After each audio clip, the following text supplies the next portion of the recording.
Hello Yellowboon! Rendez-vous compte, j'ai voyagé toute seule en Corée du Sud. Je vous raconte tout dans cette vidéo. À tout de suite!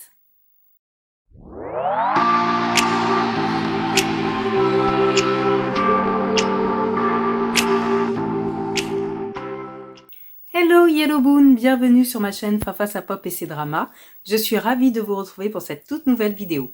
Alors aujourd'hui, il ne va pas s'agir d'un avis drama, c'est une vidéo spéciale parce qu'il faut savoir que je reviens de 10 jours de séjour en Corée du Sud et je voulais absolument partager ça avec vous, même si ma tête n'est pas très fraîche. Mais bon voilà, donc j'ai pris des petites notes pour ne rien oublier, donc voir avec vous qu'est-ce qu'il faudra préparer si vous avez pour projet de partir en Corée du Sud, bien sûr, comment préparer le voyage. Ensuite, une fois sur place, quelles sont les formalités à accomplir. Et puis après, je vous ferai part du séjour, des lieux incontournables à visiter, etc. Donc voilà, c'est parti pour ma vidéo sur mon séjour toute seule en Corée du Sud. Katja!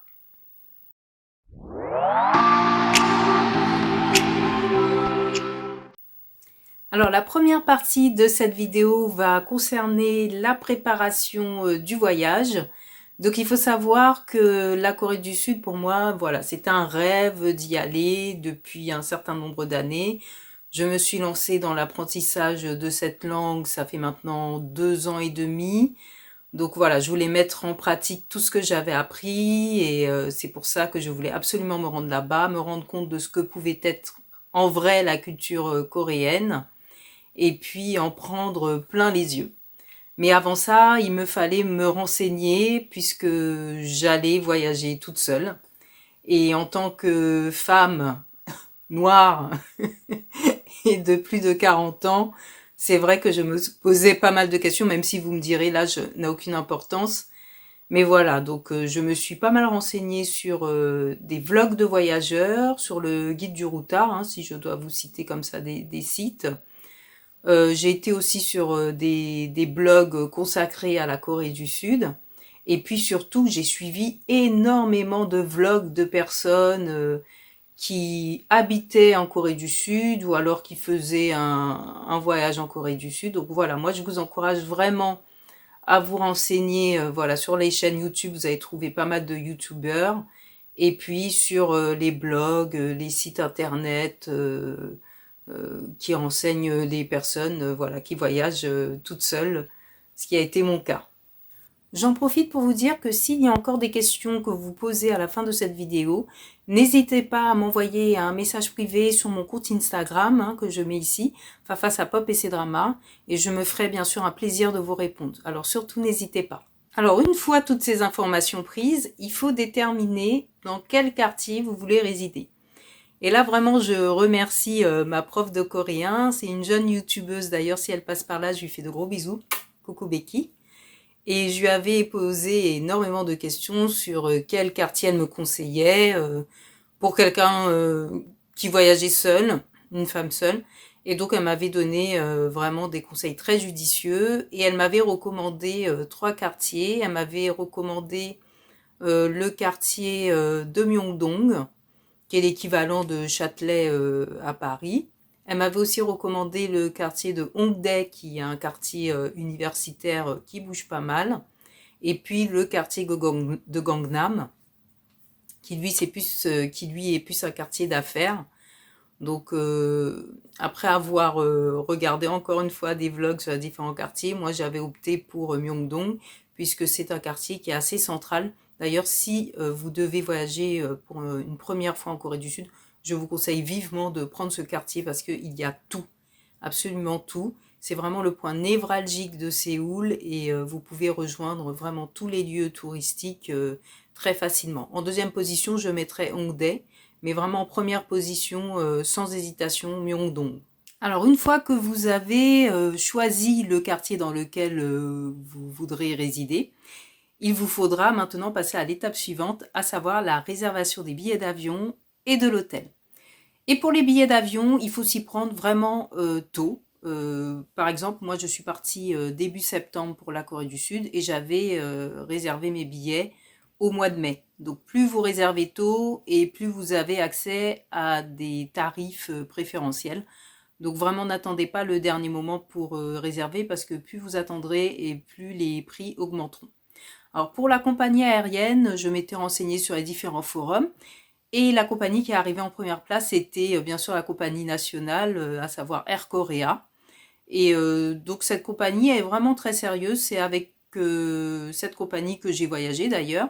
Ça s'est très bien passé. Sauf pour le retour, on a eu quand même 1 heure de retard, mais c'est parce qu'il y avait des intempéries, donc ils ont privilégié la sécurité et vraiment c'est tout à leur honneur. Je ne leur en veux absolument pas. Surtout que les voyages en avion qui durent 12-13 heures, voilà, c'est compliqué. Donc voilà, j'avais opté pour cette compagnie. Mais après réflexion, si je devais voyager de nouveau vers la Corée du Sud, j'opterais plus pour la compagnie Air France. Et je vais vous expliquer pourquoi. Parce que Air Korea, vous avez 2 possibilités. Soit vous êtes fluent en coréen, soit vous parlez l'anglais. Donc si vous ne savez faire ni l'un ni l'autre, oubliez Air Korea et foncez vers Air France. Moi, je vous assure que avec Air Korea, à l'aller, je me suis rendu compte que l'anglais et moi, finalement, c'était pas trop ça. Il va falloir que je me remette à l'anglais d'urgence. Donc j'ai du mal à me faire comprendre par les hôtesses qui elles aussi manient l'anglais. On sent que c'est nouveau. Mais voilà, c'était un peu compliqué. Donc pour la prochaine fois, j'opterai plus pour la compagnie Air France. Pour ce qui est de la réservation de l'hôtel. Alors pareil, étant donné que j'avais opté pour le quartier de Myeongdong, je me suis renseignée sur les différents hôtels aux alentours et surtout je me suis focalisée sur les hôtels qui étaient aux alentours des stations de métro et surtout de la station de métro de Myeongdong. Et après plusieurs recherches, alors les 2 sites sur lesquels j'ai cherché, c'est Airbnb, oui, et Booking.com. Et puis j'avais trouvé un hôtel vraiment très bien. D'ailleurs, tous les hôtels à Myeongdong, je vous les conseille parce qu'ils sont super bien placés. Et donc je l'ai trouvé sur booking.com et finalement, alors j'ai pris des notes, je l'ai réservé sur un autre site, c'est pas sur Booking, sur le site agoda.com parce que sur booking.com mon paiement ne passait pas, je ne sais pas pourquoi. Mais voilà, en tout cas, booking.com, agoda.com, très bien. Et hôtel à Myeongdong, voilà, moi j'ai pris un hôtel, j'ai pas pris de grand luxe, mais j'ai pris le confort nécessaire. Donc la chambre d'hôtel était vraiment très bien. Donc voilà, si vous devez réserver, passez par ces sites. Et puis ce qui est bien, c'est que ils ne vous prélèvent pas tout de suite. C'est-à-dire que l'annulation est gratuite, le paiement se fait une fois que vous êtes arrivé. Donc c'est vraiment appréciable, voilà. Donc je vous conseille vraiment ces sites-là. Alors, une fois les billets d'avion et l'hôtel réservés, je me suis renseignée sur le visa d'entrée en Corée du Sud. Et là, j'ai eu une bonne surprise puisqu'il faut savoir que en ce moment, il y a plusieurs pays qui sont exemptés de visa, dont la France. Donc, vous n'avez pas besoin de faire un visa pour entrer sur le territoire coréen parce que c'est l'année où la Corée veut s'ouvrir au monde et faire connaître un peu sa culture. Et donc, c'est pour ça qu'ils ont exempté plusieurs pays de ce visa. Maintenant, passons à la troisième grande étape, à savoir qu'est-ce qu'on fait une fois sur place, une fois les 12-13 heures d'avion passées, qu'est-ce qu'on fait?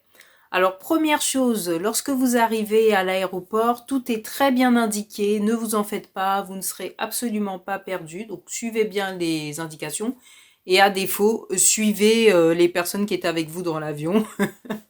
Donc repérez bien sûr les personnes qui ressemblent à des touristes, hein, et puis vous les suivez. Et en général, on s'en sort très bien comme ça. Donc une fois que vous avez récupéré vos valises, que vous avez passé l'immigration, vous avez plusieurs possibilités pour rejoindre la capitale. Donc vous avez l'option du Arex. Donc c'est un train qui est rapide, hein, qui est l'équivalent d'un RER, mais avec un seul arrêt unique, celui de Seoul Station. Donc vous pouvez prendre ce train-là. Ça dure à peu près 40 minutes et ça coûte 9500 won, donc ça fait à peu près 7 euros, ce qui est vraiment pas très cher. Ensuite, vous avez l'option du taxi. Et puis vous avez l'option du bus, donc c'est cette option pour laquelle j'avais eu ma préférence. Et donc j'ai acheté le ticket directement à l'aéroport. Ça m'a fait 17 000 won. Je crois que c'est à peu près l'équivalent de 15 euros. Et donc vous achetez le billet, la personne va vous entourer sur quel quai vous devez attendre, le bus arrive, le chauffeur prend votre valise, vous entrez dans le bus et let's go. Voilà, donc ça a été mon cas. Donc j'ai pris le bus et après le bus effectue divers arrêts. Donc le mien c'était Myeongdong Station. Donc une fois arrivé à Myeongdong, de toute façon le chauffeur crie le nom de la station. Et donc il faut être très attentif, hein. Et puis une fois que vous reconnaissez le nom de votre station, voilà, vous descendez, on vous donne votre valise et voilà, vous êtes arrivé. Alors une fois vos valises déposées à l'hôtel, je vous conseille de ressortir très vite pour vous procurer deux choses. Première chose, la carte SIM, parce que non, votre forfait et WhatsApp ne suffiront pas pour communiquer avec vos proches, même s'il y a la Wi-Fi dans plusieurs lieux publics en Corée du Sud. Mais moi, je sais que lorsque je suis arrivée, j'avais énormément de mal à rassurer mes proches parce que ça coupait à chaque fois. Enfin bref, c'était très compliqué. Donc, je me suis procuré une carte SIM à Myeongdong. Il y a énormément de magasins qui en vendent par forfait. Donc 5 jours, 10 jours, un mois. Moi, j'avais pris le forfait 10 jours. Je ne sais plus combien ça m'avait coûté, mais ça m'avait pas fait si cher que ça. Ne l'achetez pas à l'aéroport, parce qu'à l'aéroport, c'est plus cher. Et puis, deuxième chose à vous procurer, c'est la T-Money Card. Alors, la T-Money Card, c'est une carte qui va vous permettre de faire plusieurs choses. Premièrement, de vous déplacer avec les transports en commun, donc le métro, le bus. La T-Money Card, vous la scannez en entrant dans le bus et en descendant du bus. Faut pas oublier lorsque vous descendez, parce que sinon vous allez avoir un petit supplément. Donc voilà, vous scannez en entrant, vous la scannez en descendant du bus. Voilà, dans le métro, c'est pas pareil. Là, vous le passez dans l'appareil et ça vous dit de toute façon combien vous avez en solde sur votre carte. Et puis la T-Money Card, elle va vous permettre aussi de faire des petits achats dans les convenience stores. Donc 7-Eleven, CU. Moi, j'allais beaucoup dans les CU. Je préférais ça au 7-Eleven. Et c'est des petits magasins dans lesquels vous pouvez acheter des petits snacks, du thé froid, du café froid. C'est très à la mode, très en vogue en Corée du Sud. Et vous pouvez recharger aussi dans les convenience stores. Dans les stations de métro, vous pouvez recharger votre carte, il n'y a pas de souci avec ça. Donc voilà, deux choses à vous procurer très très vite, la carte SIM et la T-Money Card. Enfin, une fois installé à l'hôtel, une fois le change de monnaie effectué, ah oui, ça j'ai oublié de vous en parler, je vous en parle tout de suite. La carte SIM procurée, la T-Money Card, il faudra vous rendre au point information tourisme parce que là vous allez trouver énormément de brochures qui vont vous permettre de bien préparer le programme de votre séjour, même si vous pouvez le préparer en amont, ce qui a été mon cas. Donc moi j'étais très organisée parce que étant donné que je voyageais toute seule, je voulais pas d'imprévu et même si un imprévu devait se passer, au moins je voulais avoir quelque chose auquel me raccrocher. Donc j'avais établi vraiment mon programme journée par journée de ce que je voulais visiter, mais finalement en me rendant au point tourisme, j'ai eu des brochures qui m'ont renseigné sur d'autres lieux que je n'avais pas forcément mis dans mon programme et qui m'ont permis d'enrichir mon séjour. Alors parlons du change de monnaie, parce que je vous ai parlé du fait que j'avais acheté mon ticket de bus pour me rendre à l'hôtel. Donc si vous avez du change à faire, je vous conseille de ne pas changer toute votre monnaie en France. Vous changez juste un petit peu. Moi j'avais par exemple changé 40 euros, juste de quoi avoir les won nécessaires pour acheter mon ticket de bus. Mais après, tout le change de ma monnaie, je l'ai effectué directement à Myeongdong, pas à l'aéroport encore une fois. Vraiment, tout ce qui se fait à l'aéroport, ce n'est pas avantageux. Il faut le faire directement en ville, à proximité de votre hôtel. Donc moi, je sais qu'à Myeongdong, j'ai fait plusieurs bureaux de change, j'ai comparé les taux de change et là où c'était le plus intéressant, c'était à côté de l'ambassade de Chine. Et en plus, il y avait une longue file d'attente, donc ça ne trompe pas. Donc forcément, le taux était intéressant. Et j'ai effectué tout mon change de monnaie là-bas. Donc si vous êtes à Myeongdong, moi je vous conseille de vous rendre à côté de l'ambassade de Chine. Vous verrez, vous avez deux bureaux de change.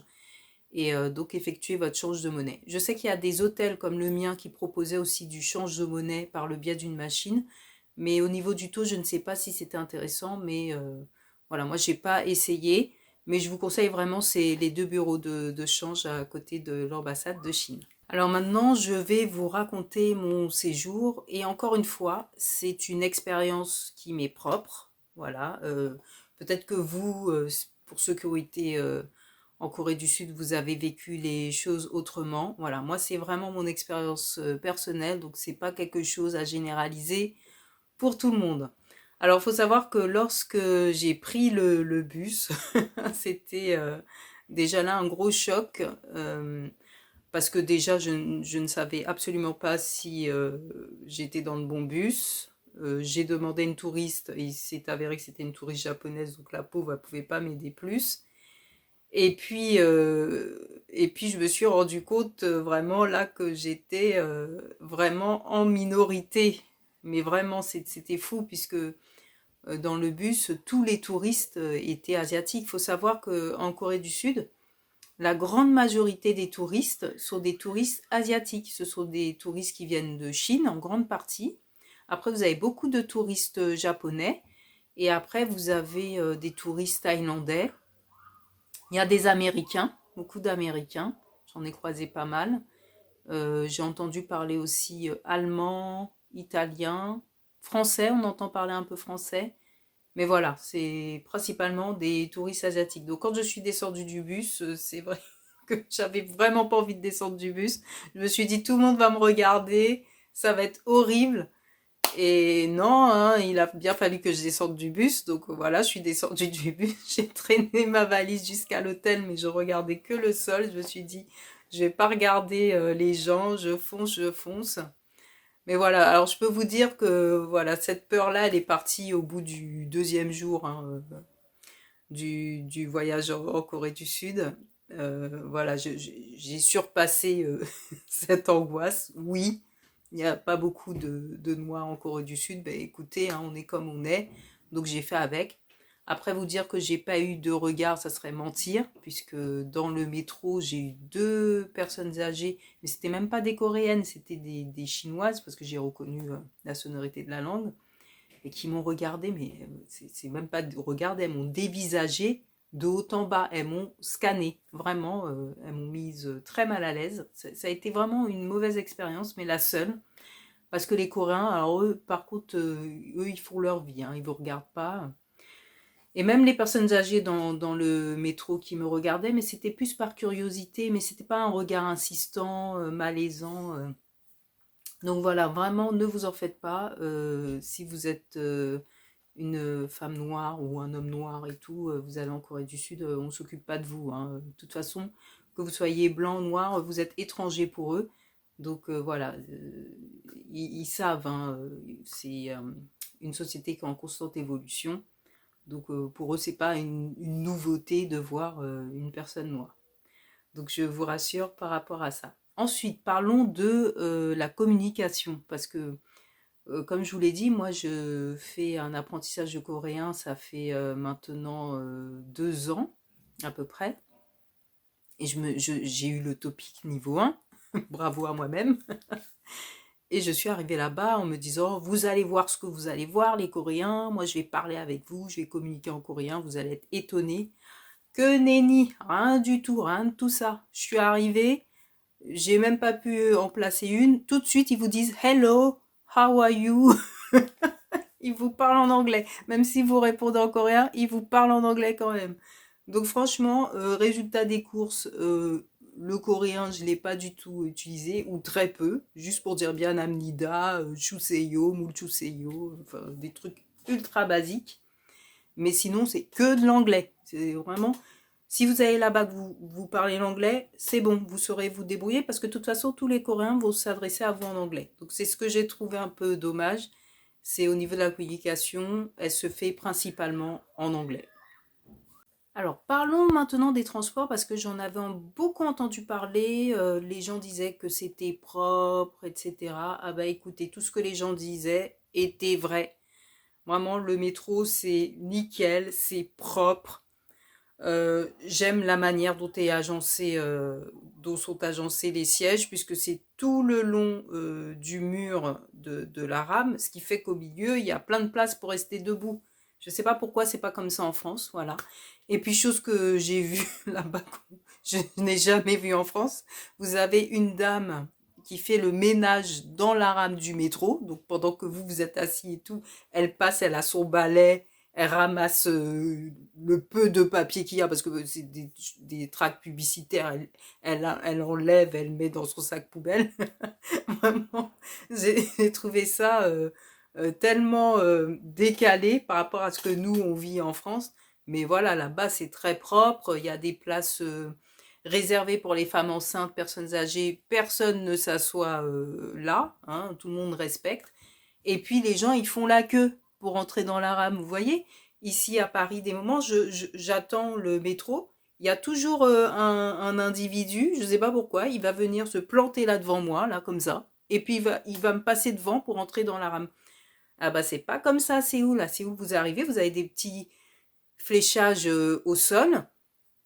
Vous vous mettez devant et on fait la queue, même s'il y a du monde. Tout le monde fait la queue et on entre, voilà, comme ça, par ordre d'arrivée dans la rame. Alors ça, c'est fantastique, vraiment chapeau. Donc pour les transports, moi, j'ai rien à dire. Après, si je devais faire une comparaison, parce que j'ai fait aussi un petit tour à Busan, les transports à Séoul sont quand même plus propres que les transports à Busan, si je devais faire une comparaison. Mais vraiment, quand je vous dis plus propre, voilà. En tout cas, c'est clair que en Corée du Sud, les transports sont mieux qu'ici en France. Et puis, il n'y a pas de retard. Voilà. Après, vous dire que c'est facile de se déplacer, je ne dirais pas ça. Procurez-vous une carte du métro. Essayez d'étudier à l'hôtel avant d'aller faire vos excursions et je pense que ça vous aidera pour vous déplacer. Mais vraiment, le métro, le bus, top. Parlons à présent des activités et il faut savoir que lorsque j'étais en pleine préparation de mon séjour à Séoul, j'avais réservé des activités parce que je savais que ça pourrait être compliqué d'être seule tout au long du séjour et qu'il fallait que j'ai des interactions avec d'autres touristes. Donc pour ce faire, je me suis rendue sur un site internet. Alors je vais pas en faire la promotion ici. Si vous voulez avoir plus de renseignements, encore une fois, n'hésitez pas à m'envoyer un message privé sur Instagram et moi me ferai un plaisir de vous orienter. Mais en tout cas, vous avez des sites internet qui proposent des activités à Séoul même ou pas très loin de là où vous réserverez votre lieu de séjour. Et moi, j'avais réservé deux activités. La première, c'était un cours de cuisine avec une coréenne et c'était vraiment fantastique. C'était un cours en anglais, mais elle était vraiment très dynamique, cette intervenante. Enfin, j'ai beaucoup aimé échanger aussi avec les autres touristes, qui étaient des personnes qui étaient assez aguerries dans leur voyage. Et voilà, moi j'avais beaucoup apprécié. Et la deuxième activité que j'avais réservée et que je vous conseillerais de faire, c'était la visite de la DMZ. Donc c'est une visite en fait qui vous permet de voir la frontière entre la Corée du Nord et la Corée du Sud. Et puis en même temps, vous avez toute une partie qui vous explique bah, l'histoire, comment ce pays qui n'en était qu'un s'est scindé en deux parties. Et puis, point fort de la visite que j'avais choisie, c'était lorsqu'on est descendu sous le troisième tunnel. C'était vraiment un moment très très fort. Donc voilà, ça c'est une activité que je vous conseillerais. Donc n'hésitez pas à réserver des activités si vous voyagez seul. Faites-le. Je vous assure, c'est toujours appréciable de pouvoir échanger autrement qu'avec soi-même. Alors à présent, je vous ai préparé une petite liste des lieux incontournables qui soient à visiter à Séoul ou à Busan, selon moi. Mais encore une fois, ce n'est que mon avis personnel. Ça dépend pour quel réseau vous vous rendez en Corée du Sud. Moi, je sais que je voulais vraiment prendre un bain de langue, m'immerger dans la culture coréenne et en savoir un peu plus sur l'histoire de la Corée du Sud et de la Corée en général. Donc voilà, donc c'est vraiment une liste qui m'est propre, totalement suggestive, donc ça dépend quels sont vos centres d'intérêt. Donc pour moi, il faut aller voir la Namsam Tower, parce que la Namsam Tower, c'est l'emblème même de Séoul. Vous pouvez avoir une vue panoramique depuis le haut de la tour. Depuis même en bas de la tour, vous avez déjà une vue sur la capitale, magnifique. Ensuite, les palais, vous avez le palais de Gyeongbokgung, plus grand palais de Séoul. Vous pouvez le visiter en hanbok, tenue traditionnelle de Corée du Sud. Et vous avez aussi le palais Cheongdaeokgung et son jardin secret que je vous recommande fortement. Voilà, donc pour moi, lieu incontournable à visiter. Autre lieu incontournable, c'est Lotte Tower. Lotte Tower, il faut savoir que c'est la 9e, je crois, plus grande tour du monde. C'est très impressionnant. Je m'y suis rendue de nuit. Et c'est encore mieux la nuit parce que vous voyez toutes les lumières sur Séoul, magnifiques. Et puis en plus, lorsque vous regardez le sol, c'est transparent, donc vous voyez à quelle hauteur vous êtes. Faut pas avoir le vertige, donc vraiment visite incontournable. Autre visite incontournable, Coex Library, c'est dans un centre commercial, c'est là où vous avez accès à la grande librairie avec tous ces étages de livres. Enfin, c'est magnifique à voir, je vous le recommande. Ensuite, bien sûr, la visite de la DMZ, donc la zone frontalière avec la Corée du Nord. Si vous avez la possibilité donc de faire cette visite, faites-la, vraiment, je vous la recommande aussi. Ensuite, vous avez la visite de Hanok Village. Très bien aussi, quartier traditionnel, ces maisons traditionnelles, des maisons auxquelles vous avez accès, dans lesquelles vous pouvez faire des activités, vous avez accès à des petites expositions. Visite vraiment à faire, je vous le recommande. Vous avez aussi le musée de la guerre à visiter, qui est pas loin du palais présidentiel. Pareil, c'est un moment très fort, ça vous permet d'en savoir un peu plus sur l'histoire de la Corée, sur comment s'est opérée cette scission entre la Corée du Nord, Corée du Sud. Ensuite, comme lieu incontournable, si vous voulez être plus près des locaux, je vous conseille deux marchés. Vous avez Nangdaemun Market et l'autre marché, alors je ne m'en rappelle plus, mais quand je ferai le montage de la vidéo, je vous le mettrai là. Et c'est vraiment des lieux dans lesquels vous pouvez vous attabler, manger et vraiment être au plus près des locaux. Donc, et en plus, on y mange très bien. Et puis, dernière visite incontournable pour moi, c'est d'aller à Busan. Si vous avez réservé un séjour à Séoul, n'hésitez pas à aller faire au moins une journée à Busan. Magnifique. Moi, j'ai pris la télécabine qui m'a permis de traverser la mer du Japon. Et voilà, j'en ai pris plein les yeux. Et puis, vous avez Kamcheon Village. Je suis sûre que je le prononce très mal. Et en fait, c'est un village coloré. On a l'impression d'avoir une peinture devant soi, une œuvre d'art, mais c'est juste magnifique à voir. Vraiment, je me souviens avoir pris de superbes photos. Malheureusement, j'ai pas eu le temps de faire le temple, mais bon, ça sera pour une prochaine fois. Alors, on arrive à la dernière partie de cette vidéo où je fais un petit bilan de ce que j'ai le plus aimé en Corée du Sud et ce que j'ai le moins aimé. Je vais commencer par ce que j'ai le moins aimé. Ça va vous étonner, mais c'est la nourriture. Franchement, Myeongdong, c'est vraiment le temple de la street food. Donc, c'est vrai que lorsque je suis arrivée la première fois, oh, j'ai vu tout ce qui se faisait. J'avais envie de tout goûter. Ben, heureusement que je n'ai pas fait. Alors, le peu que j'ai goûté un pain aux œufs, c'était plutôt pas mal. Mais après, oh là là, tout ce qui était brochette de poulet, saucisses, le problème, c'est qu'il y a du sucre partout. Il y a du sucre partout. Moi, j'ai cru que j'allais finir avec un diabète avancé. Je vous assure que je n'en pouvais plus. Et ce qui est paradoxal, c'est que un jour, je me suis rendue dans un café prendre un croissant, parce que pour une fois, j'avais envie de beurre et de sucre.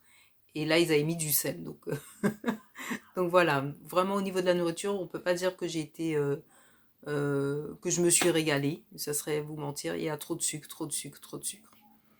Après, ce que j'ai encore pas forcément aimé là-bas, c'est le fait, je vous en ai parlé un peu plus tôt dans la vidéo, c'est le fait que les Coréens, lorsqu'ils voient que vous êtes étranger, vous parlent forcément en anglais. Voilà, ils vont pas essayer de communiquer avec vous en coréen, même si vous avez quelques bases en coréen. Et ça, c'est dommage. Donc voilà, ça c'est vraiment un point négatif. Et puis, dernier point négatif, c'est les Coréens, quand ils se raclent la gorge, il faut pas semblant. Donc, ne soyez pas chochotte, ne soyez pas offusqués. Quand ils toussent, ils toussent. Quand ils éternuent, vous prenez de l'appui. Enfin, c'est terrible, hein. C'est très impressionnant la première fois, je vous assure. Après, on est habitué, hein. Et puis là-bas, vous savez, les Coréens, ils réagissent même pas hein, quand quelqu'un se racle la gorge et tout. Pour eux, c'est normal. Donc voilà. Ça, c'est la dernière chose qui m'a le moins plu en Corée du Sud. Bah, après, je me dis que c'est culturel, c'est comme ça. Après, c'est à nous de nous adapter. Après, ce qui m'a le plus plu, moi, c'est la gentillesse des Coréens, vraiment. Je me rappelle qu'à Busan, je m'étais perdue et des Coréens avec un anglais très approximatif. C'était plié en quatre pour moi pour essayer de retrouver avec moi le chemin. Donc vraiment, les Coréens, lorsque vous leur demandez de l'aide, ils vous viennent en aide. Ils sont vraiment hyper gentils. J'ai aimé la gentillesse aussi des personnes dans les marchés. Incroyable, même si on parlait pas, on se comprenait pas forcément. Vous savez, le mime, ça, enfin, les gestes, ça marche aussi, hein, donc très bien. Et je dois dire que j'ai plus apprécié les personnes à Busan qu'à Séoul. À Busan, les gens sont plus simples. Ce sont des gens qui vivent de la pêche, tout ça, alors que Séoul, ça fait plus un peu, c'est la capitale, hein, donc ça bouge un peu plus. Donc j'ai préféré le naturel des gens de Busan. Donc si vous avez la possibilité d'y aller, vraiment aller à Busan. Ce que j'ai aimé aussi, c'est toutes les nuits à Séoul, parce que là-bas, vraiment, une fois, je me suis perdue la nuit, je vous assure, j'ai pas été embêtée, c'est très safe. Vraiment, si vous êtes une femme seule, c'est safe. Je dis pas qu'il y a zéro danger, mais vraiment, je me suis sentie en sécurité. Et puis, j'ai aimé aller m'asseoir au bord de la Han River. Tous les Coréens se donnent rendez-vous là, à la fin de la journée de travail. Ils boivent une petite bière, ils mangent ensemble. Vous pouvez louer des nappes. J'ai aimé cette ambiance, mais tellement, tellement. C'était magnifique. J'ai aimé les parcs aussi. À Séoul, c'est paisible, tout est bien agencé, les bancs sont disposés de manière à ce que vous êtes en fait vous vous trouvez à l'ombre. Donc enfin c'est magnifique.